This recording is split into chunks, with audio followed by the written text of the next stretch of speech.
I rented the lake house because I needed silence. Not rest, not inspiration, just silence. The kind that wraps around you like a blanket. The kind that makes the world feel far away. The kind you find only near water. It was small and old, sitting right on the edge of a lake I couldn't find on Google Maps. The listing called it peaceful, private, ideal for one. And that's exactly what I wanted. I told myself this was a break, a chance to breathe, to reset. But deep down, I think I came here to disappear. The first day was quiet, too quiet. No birds, no boats, no wind, just the lake, perfectly still, like a pane of glass stretching into the forest. It didn't feel right, but it didn't feel wrong either. It just felt aware. The house smelled of wood and damp stone. The windows were fogged, even in the afternoon. And there was a door in the basement that wouldn't open, but I didn't ask questions. That was the whole point of coming here. The second night, I woke up cold. Not from the air, from the sheets. They were wet. I thought maybe I'd spilled water. Maybe I'd sweat too much. But it smelled like lake water. Muddy, metallic.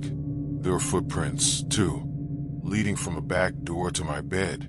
Small, bare, not mine. I started to dream after that. Strange, heavy dreams. I'd wake up disoriented, facing the wrong direction in bed, sometimes with my feet still wet, sometimes with bruises I couldn't explain. And every night, I heard it. Steps on the dock. Slow, heavy, like something was walking up from the lake. But whenever I looked, there was nothing. Only fog, and my own reflection flickering in a window. On the fourth day, I found a journal. It was tucked behind the old dresser, the pages swollen and warped. Most of it was unreadable, but what I could make out chilled me. I saw myself on the water. It knows how to wear your face. It doesn't knock. It waits. I think I sleepwalk, but I always wake up at the edge. That night, I tried to stay awake. I even tied a string from my wrist to the bed frame, but sometime after midnight, I blacked out. I woke up on the dock, my feet in the water, my hands still tied, the string stretched out through the open door. Something had pulled me, gently, all the way down the hallway and out across the lawn. The next day, I heard humming. Not mine, not from any device. A low, tuneless voice coming from the basement door. Still locked, still closed. But now, something behind it wanted me to listen. I started leaving the lights on, the TV running static, anything to drown it out. But at night, I still heard it. The humming, the steps, the breathing. And my dreams were no longer dreams. I wasn't just seeing the lake. I was in it. I was under it, looking up at the house, watching someone else move inside, wearing my face. On the sixth night, I finally opened the basement door. I don't remember unlocking it. I only remember the cold, the dark, the stairs that seemed to go deeper than the ground should allow, and something moving at the bottom. I ran. I packed. I tried to drive, but the road was gone. Just trees. Endless, whispering trees. And behind me, the lake waited. Calm, still, patient. The last morning, I woke up to find my bags unpacked, clothes folded, journal gone, and on the mirror, written in something wet, "You're home now." That was 3 days ago. Or a week. Maybe a year. I don't know anymore. But I know the lake. I know its voice. I know its pull. And I hear someone new arriving. They came for silence. And the lake is so very, very quiet. We bought the lake house in early spring. A fixer-upper, hidden behind a wall of pine trees and mist, with creaky boards and peeling paint. But my wife, Emily, saw potential in it. "It just needs love," she said. I only saw the silence, the water, the chance to finally breathe again. We moved a week after signing. The place was colder than it looked. Damp, the kind of cold that clung to your ribs. Emily lit candles in every room, trying to warm it up.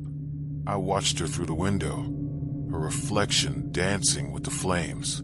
For a moment, it looked like someone else was standing beside her. The lake was calm, still, too still. On our second night, I stood on the dock and stared into the water. There were no frogs, no insects, just fog curling along the surface like fingers reaching for the shore. It started with the door in the basement, a heavy thing, sealed with rusted nails and an old iron latch. We didn't notice it at first, hidden behind rotting shelves and broken crates. But once we found it, Emily couldn't stop thinking about it. It's probably just storage, she said, or a root cellar. I didn't want to open it. I didn't want to know. But Emily was persistent, curious, and eventually it gave in. The door groaned like it hadn't been touched in decades. Behind it, stone stairs leading down into blackness. The air smelled of algae and old soil. Emily found a light switch. It worked. Of course it did. The room at the bottom wasn't a cellar. Not really. It was something else. Moss-covered walls. A circle of stones in the center. Symbols carved into the concrete, smeared with something dark and dry. In one corner, books. Water-damaged. Handwritten. Most in a language I didn't recognize. One journal was in English. I read pieces of it. Enough to understand it was written by a man who once lived here. He spoke of the one beneath the water. Of offerings. Of voices in the walls. I told Emily we should leave. Just for a while. A weekend away. But she laughed. It's just folklore, she said. A story. Like ghost tales around a campfire. That night, I woke up to the sound of dripping. The basement door was open. Emily wasn't in bed. I found her at the edge of the lake, barefoot, whispering to something beneath the surface. I called her name. She didn't turn, just kept whispering. Her feet were in the water, then her ankles, then her knees. When I reached her, she looked at me, but it wasn't her. Not fully. Her eyes were darker, unblinking. She smiled and said, "He remembers." I pulled her back, dragged her to the house, locked every door, locked the basement.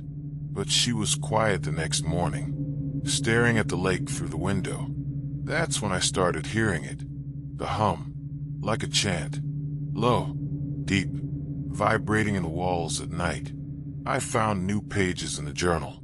Pages I swear weren't there before. They talked about cycles, about the house choosing, about water remembering blood. Emily stopped eating, stopped sleeping, just watched the lake. One night, I woke up and she was gone. This time, I found her in the basement, kneeling in the stone circle, the lake water dripping from her hair. She spoke words I didn't understand. The lights flickered. The walls began to sweat. I tried to pull her away, but she screamed.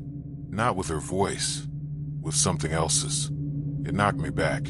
I hit the wall, passed out. When I woke up, the house was quiet. Emily was gone. I searched the lake for hours, for days. Called divers, police. No one found anything. No footprints. No signs of struggle. Nothing but that basement and a circle that had turned black. I stayed. I didn't know what else to do. Nights passed, then weeks. And last night, I heard her voice, calling from the lake. So I walked down to the dock. The moon was full. The water was calm. And there, standing in the shallows, was Emily, smiling. I stepped forward. Now the house is quiet again. The water still. And someone else is arriving tomorrow. The lake remembers. And it always takes back what was promised. They arrived at the lake house in mid-autumn. A man and a woman. Quiet, reserved. No kids. No pets, just the two of them and whatever silence the lake could offer. The neighbors, what few there were, assumed they were writing a book or running from something. The house itself had stood for nearly a century. It leaned slightly toward the water, as if the foundation had long since surrendered to the pull of the lake. Most of the windows faced the shore. The back was all trees and fog. They didn't speak much, at least not in town. They bought groceries once a week, avoided eye contact, and always paid in cash. Then, sometime after the second month, things began to change. First, it was the lights. Locals said they could see them flickering at strange hours. In every window, even the attic, where there hadn't been electricity in decades. Then came the music. A soft, haunting melody, like an old lullaby, drifting over the water late at night. Some said it was a piano. Others thought it was humming. But no one could agree on the tune, only that it made them uneasy. When the mail stopped piling up and the car remained untouched, someone finally checked in. They found a man in the living room, sitting perfectly still in a chair facing the lake. Not dead, not asleep, just vacant, like someone had unplugged him. He spoke eventually, but not in a way that made sense. "She's still here," he said, "even when she isn't." The woman was gone. No note, no sign of struggle, just her coat, hanging on a hook by the door, and her journal. The entries started normal. Plans for renovations, notes about the lake's clarity, quiet admiration for the silence. Then the handwriting changed. Messier, more erratic, pages filled with the same sentence repeated dozens of times. I don't know if I'm dreaming this or remembering it. Later entries spoke of sounds coming from inside the walls, of shadows that moved without light, of reflections that didn't match. She wrote about the man, said he sometimes stood outside at night, staring at the water for hours, that he mumbled to someone who wasn't there, that she saw him, speaking with her own face. The last page was covered in dark smudges, ink, or something else. Only one sentence was still legible. "There are thoughts in this house that are not mine." The man was taken to a hospital. They said he suffered from psychosis, likely triggered by isolation. He was quiet, cooperative, but he never asked for her, never asked to leave. The house was listed for sale 3 months later. A young couple bought it. They said they loved the view.